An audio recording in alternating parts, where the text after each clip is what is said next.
बिस्मिल्लाहिर्रहमानिर्रहीम। अस्सलामु अलैकुम। इमाम मेहदी अलैहिस्सलाम के ज़हूर का वक्त करीब आ चुका है। ये बात तो हम गुज़श्ता कई दहाइयों से सुनते आ रहे हैं, लेकिन हालिया दौर में जो वाक़यात रोनुमा हो रहे हैं उनके बाद हम यकीन से ये कह सकते हैं कि इमाम मेहदी अलैहिस्सलाम के ज़हूर का वक्त आ चुका है। बल्कि अगर हम ये कहें कि इमाम मेहदी अलैहिस्सलाम और दज्जाल का ज़माना एक साथ आने वाला है तो ये कुछ गलत ना होगा।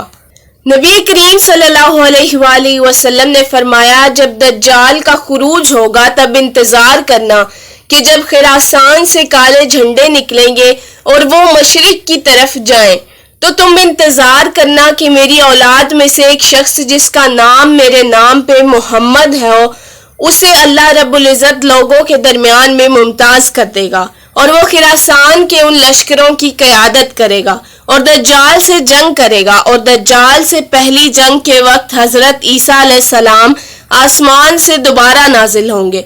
इस हदीस के मुख्तसर तशरीहात में कहा जाता है कि ये हदीस इमाम महदी अलैहिस्सलाम के बारे में ही है, जिनका नाम मोहम्मद होगा और उनके बाप का नाम अब्दुल्ला और माँ का नाम आमिना होगा, और वो भी उस वक्त 40 बरस के होंगे और खाना काबा का तवाफ में मसरूफ होंगे, जब उलमाए कराम की एक जमात जिन पे अल्लाह रब्बुल इज़्ज़त ने अपना खास फजल किया होगा वो उन्हें पहचान लेगी और उनके हाथ पर बैत करेगी।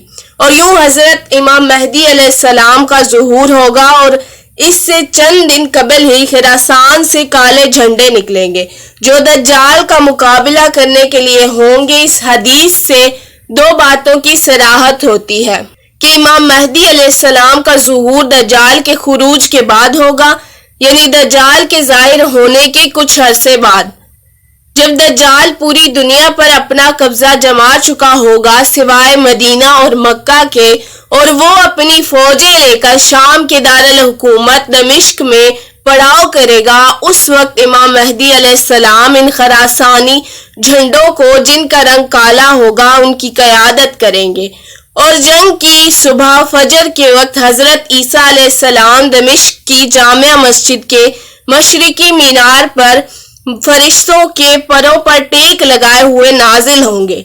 ये सब हमने तफसील से पढ़ रखा है, लेकिन अब ऐसा क्या हुआ कि हम ये बात कह सकते हैं कि अब खिरासान से काले झंडे निकलने का वक्त आ गया है। सबसे पहले तो ये बात जानना जरूरी है कि खिरासान किस इलाके का नाम है। मौजूदा खिरासान मुल्क ईरान का एक सूबा है और खिरासान का ये इलाका अफगानिस्तान में शामिल है, यानी पुराने जमाने का वो खिरासान जिसके बारे में नबी पाक सल्लल्लाहु अलैहि वसल्लम ने पेशगोई फरमाई वो दरअसल एक ही था, लेकिन मौजूदा जगराफियाई हदबंदियों की वजह से वो इलाका दो हिस्सों में तकसीम होकर दो मुल्कों के तसर्रुफ में है, जिनमें ईरानी खिरासान और अफगानी खिरासान शामिल हैं। अब हम इस हवाले से बात करते हैं कि इसकी तरफ इशारा कर रहा है जो कि करीब खिरासान से काले झंडों का एक लश्कर दज्जाल का मुकाबला करने के लिए निकलेगा। हम जानते हैं कि नबी पाक सल्लल्लाहु अलैहि वसल्लम की हदीस मुबारका के मुताबिक, जिनमें उन्होंने क़यामत की निशानियां बयान फरमाई हैं और फरमाया कि दज्जाल के खुरूज से पहले मुसलमानों और ईसाइयों ने मिलकर जंग करनी है और इसके बाद मुसलमान और ईसाई आपस में जंग करेंगे और फिर दज्जाल का खुरूज होगा। आप जानते होंगे कुछ दिन पहले इसराइल पर हमला हुआ और अब इसराइल पूरी ताकत से गजा पर बमबारी कर रहा है और इसमें इसका साथ दुनिया की कई हुकूमतें दे रही हैं। कल ही एक ऐसी खबर आई जिसने इस चीज के इम्कानात और रोशन कर दिए हैं कि शायद अब ईसाई मुसलमानों के शाना बशाना यहूदियों के साथ लड़ेंगे। वो खबर है कि ईसाइयों की कदीम चर्च की जो फलस्तीन के इलाके में कायम है और जिसकी तारीख सन 425 ईस्वी तक जाती है, कल की खबर के मुताबिक ईसाइयों का वो चर्च इसराइली बमबारी के नतीजे में तबाह हो गया। ये वही चर्च है जिसमें हजरत ईसा अलैहिस्सलाम का वो कपड़ा जिसमें उन्हें लपेटा गया था और वो पैदा हुए थे, और वो कपड़ा जिसमें ईसाइयों के अकीदे के मुताबिक हजरत ईसा अलैहिस्सलाम को सलीब देने के बाद रखा गया था। جس پر ان کا خون بھی لگا ہوا ہے، اور حضرت عیسیٰ علیہ السلام کا وہ پنگھوڑا یا جھولا جس میں انہیں پیدائش کے بعد لٹایا گیا تھا، یہ تمام کے تمام تبرکات اسی چرچ کے اندر رکھے گئے ہیں۔ اگر یہ چرچ اسرائیلی بمباری کے نتیجے میں تباہ ہو جاتا ہے تو یہ اس قدر بڑی پیش رفت ہوگی کہ اس سے ساری عیسائی دنیا میں بھوچال آ جائے گا۔ تو غالب امکان یہ ہے کہ جیسے ہی چرچ کی تباہی کی خبر باہر آئے گی تو عیسائی دنیا پر اس کا رد عمل بہت شدید ہوگا۔ اسی لیے اس چرچ کی تباہی کی خبر کو باہر نکلنے نہیں دیا جا رہا، کیونکہ یہی ڈر اسرائیل کو بھی ہے کہ اس طرح عیسائی دنیا یہودیوں کے خلاف نہ ہو جائے۔